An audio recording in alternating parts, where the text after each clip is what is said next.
Good morning, everyone. This is Erica with Aurora Heart Healing, and today I am going to be performing a collective healing. And as we go through, I will be able to tell you what this healing is about, but right now I am not totally sure, so I'll keep going.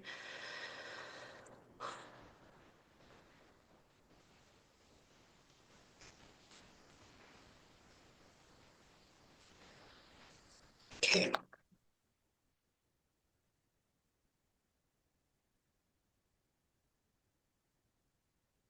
Okay, I'm getting generational, which is interesting for a collective healing. But there are, excuse me, there are a lot of things that we as a society collectively, even from where we are, can be handed down from generation to generation. So I'm just going to leave it as generational.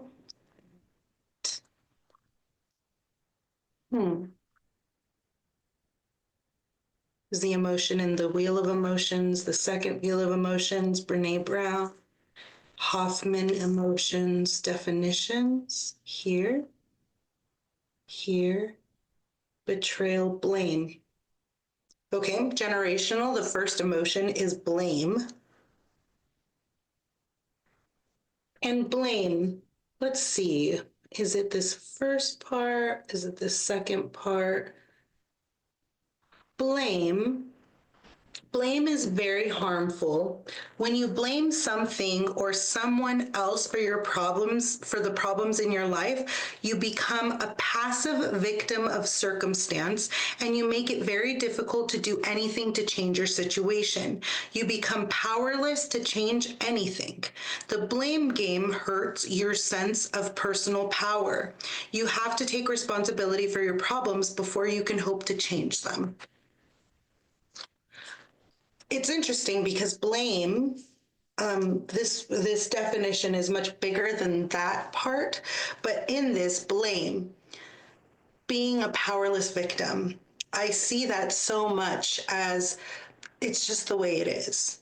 That belief, this is just the way it is. Or I was talking to my daughter the other day, and she was saying, "Oh, boys will be boys," and I said, No, we all have the ability to take control and be in control of ourselves. It is a conscious decision, and it does take effort, but it is something that we can all do, and we all have the capability of doing. Not because he's a boy and you're a girl does that mean that you have to control yourself more or have the ability to control yourself more.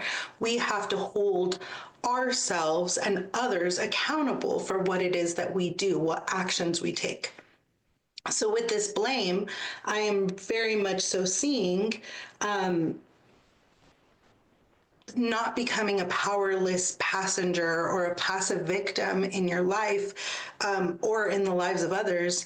A lot of times I see, even in my own family, well, that's just the way it was. We could always change. We always have that ability to change if it is that we want to change. Blame, is there any other emotions on this page? This page, is there emotions on here? Depression, discontent, discouragement, disdain, disgust, disheartened, dishonor, displeasure, dread. The emotion of dread is the next emotion.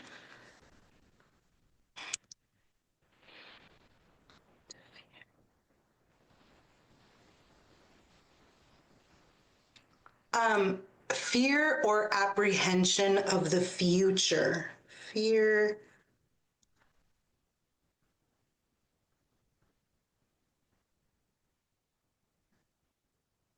And just remember that anytime that I'm writing these things down, they will be in the description, so you can go ahead and journal, self-reflect, think about how these emotions have showed up in your own life and what that means for you specifically.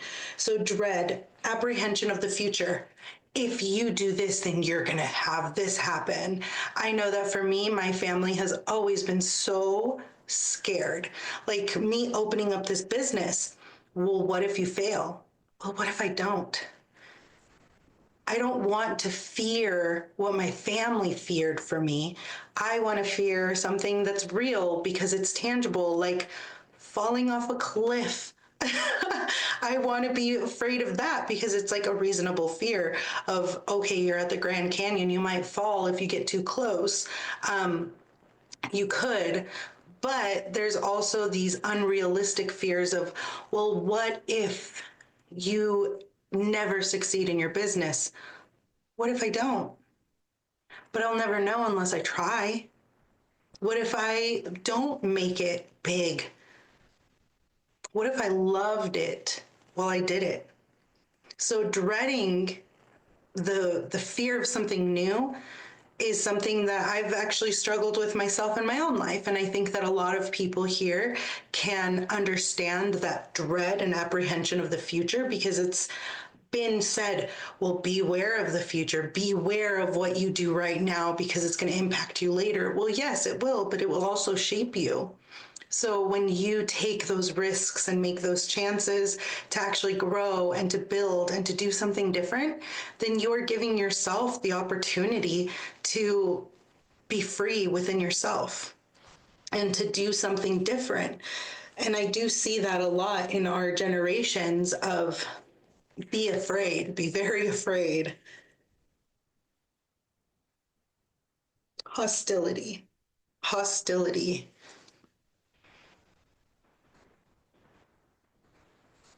And I'm only writing down what some of these definitions are very long, so I'm only writing what pertains to this session at this moment. This page, this page. Hostility. An immature person is easily upset and angered by minor delays, disappointments, discourtesy, or hostility in others. Also, a sudden change in plans. So this hostility is an immature hostility. It comes from minor delays, disappointments, discourtesies. I think about this in my life, and I think of it as when I was younger, and I don't want to say this as like a racial or anything bad, I'm just going to say this as my experience.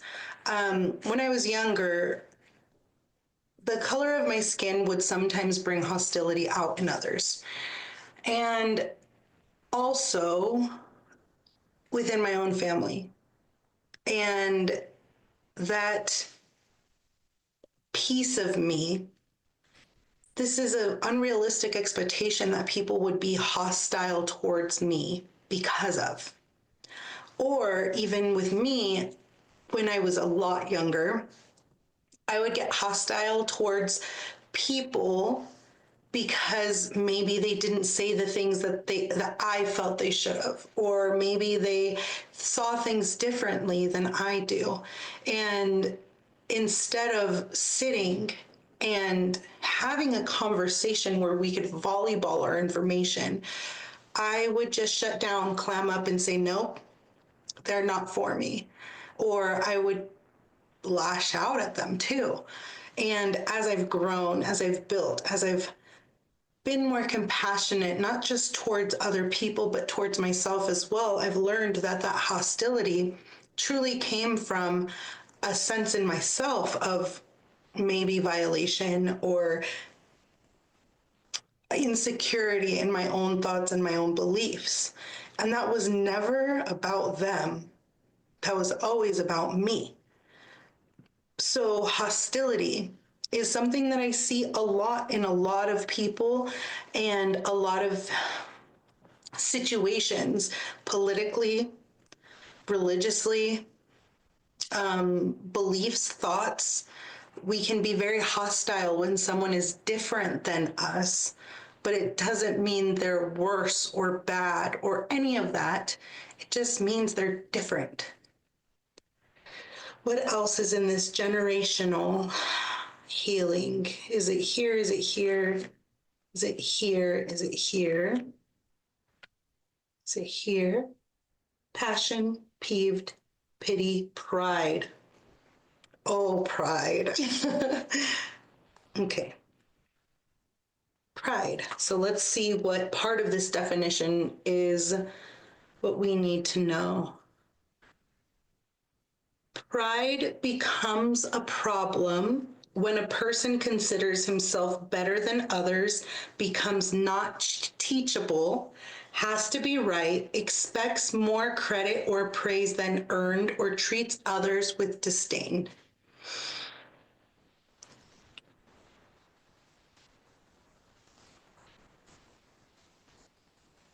I'm feeling that one very deeply right now. Recently in my life, I have been faced with a lot of challenging people and situations because of pride, because the unwillingness to bend, not bending as I'm going to submit to you, I'm just going to do what you say, I'm going to appease you. No, it's more of coming to a mutual understanding. It is, hey, what if we're both right? What if?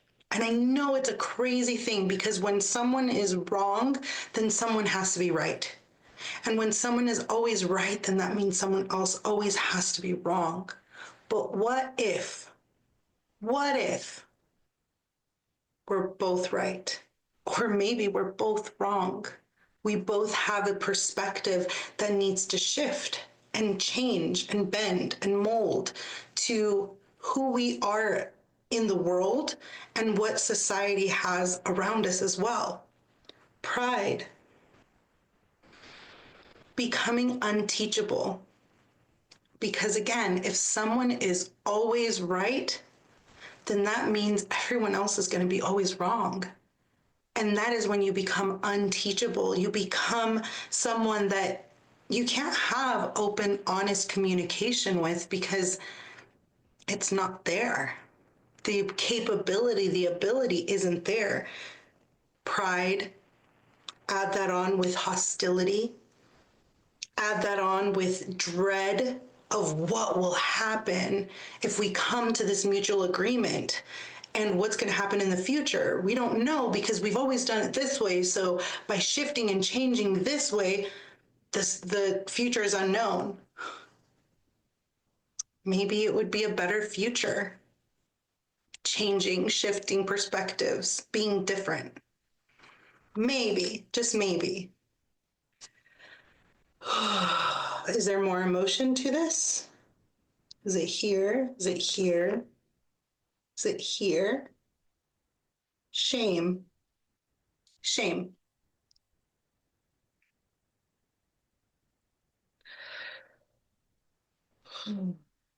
Gosh, shame is such a hard one.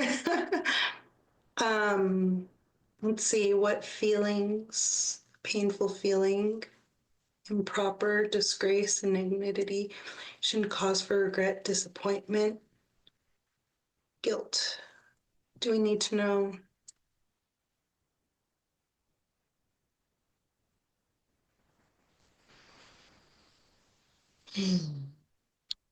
So, what's coming to mind? What's coming through shame? If you've ever read Brene Brown, Atlas of the Heart, she goes really in depth with shame, and it is something that I've worked on and healed a lot in my life, and I think that's going to be an always a forever clearing or different layer that I will be clearing of shame. But within me, the shame that I am resonating with is the one from Brene Brown, where shame is a quiet killer of relationships. It quietly darkens spaces within us. It slowly closes us and clamps us up and shuts us down. I'm going to take a drink of water. It creates a deep sense of, shame, but also disconnection. Because shame tells us You're not safe. People will judge you. People will look at you funny. You're a burden. You're bad for anything that you're doing at this moment in time. And that kills relationships because shame also creates a sense of disconnection and distance. Because the person that feels the shame, they are not able to actually truly open up and be vulnerable with the way that they feel because that shame, that guilt, that deep rooted sense of wrong keeps them from opening up and sharing. And I think that in this time, we're seeing what shame has done. It has made people think that feelings are wrong to share. It has made people think that instead of being okay to be interdependent with others, we're supposed to be hyper dependent, when in reality, human beings were always and forever made for connection regardless of anyone's beliefs. Yes, be independent. Yes, absolutely love yourself, of course. But that doesn't mean that you were ever made to live this whole entire life without friends, family. Doesn't have to be blood, it can be people that you have made your family. So just know that that shame that all of our generations past have brought forward, a lot of our generations past have brought forward, they're not what we should be living in today. And if we look at the disconnection in our lives and in the lives of the people around us and the world collectively, watching kids on TV screens, on little phones, instead of looking up and being able to talk to you in the eye, maybe they're scared. But they're disconnected as well. So that shame, it is creating a dissonance between us as human beings and making us think that it's wrong to want connection, but it's also wrong to have it. It's bad to share your feelings, but you're also not allowed to be too emotional. What is it that you feel most comfortable in? And how has your programming in your life through generations shaped that? Let's think on that for just a second.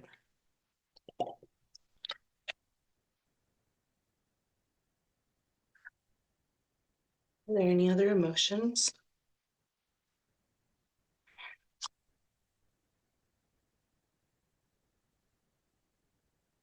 And the last one is yearning.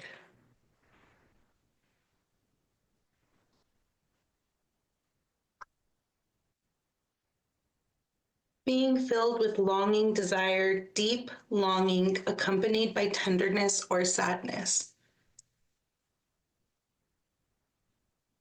I think that people and our generations past have been prevented from yearning because yearning is not just a longing desire, but it is also something that we're pulled and called to. As a healer, as someone that helps others, I see people all the time yearn for connection, for understanding, to be seen, to be heard, to be understood on a deep level.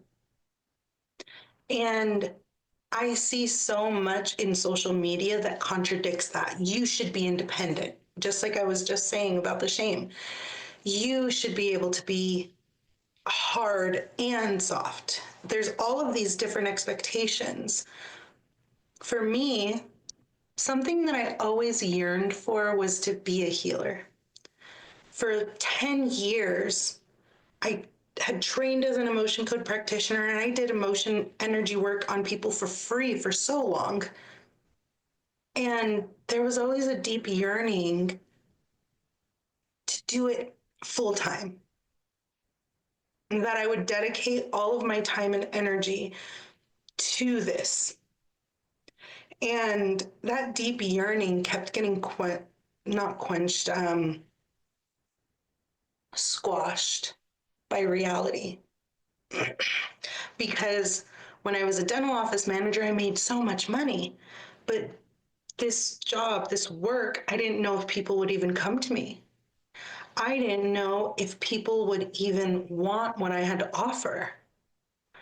What would I do between building the business, the initial building of this business, and then when I could actually sustain myself on it? What was these, how could I get there? But this deep yearning, this longing was there. And finally, I was able to find the support and I was able to step into this role, which was the biggest blessing of my whole life. And I got to fulfill that yearning. I heard the other day, God wouldn't place a desire in your heart if it wasn't for you. And that hit me so deeply because I've been wanting to just be soft. And it hurts. Honestly, it hurts to know that I've always had to be so strong. And I yearn for softness to be able to say, I know someone's got me the way I would have them if they wanted to be able to lean on someone. And even right now, when I feel this yearning and this desire, some of you might judge my tears. Some of you might think, what's wrong with her? But some of you might feel it and have that deep yearning, but be scared to express it. What's wrong with just expressing it? What's wrong with me being vulnerable and saying, these are my tears from a desire that I deeply, fully know that is for me? It was placed in my heart for a reason. Sharing my story was placed in my heart for a reason today. And it is unfair for someone else to say, your yearning is not right. The things that you long for, you should long for something different. No, if it was placed in your heart and it comes with the purest of intention, then why not? Why not pursue it? Oh, that one was a deep one. Is there anything else that we need to know? Is there anything else that we need to uncover? Any underlying shadow emotions? Okay, shadow emotions are our little manipulator emotions. They're the ones that say, they're the ones that are whispering in your ear, self-sabotage yourself. Or, you see, they never cared, or they never loved you, or I don't know, the list goes on of self-sabotage. I'm not good enough. I'm not worthy. Is it in experiences? Shadow emotion here, here, when we're hurting with others, when we fall short. Perfectionism. So this is from Brene Brown's Atlas of the Heart Emotions. Perfectionism.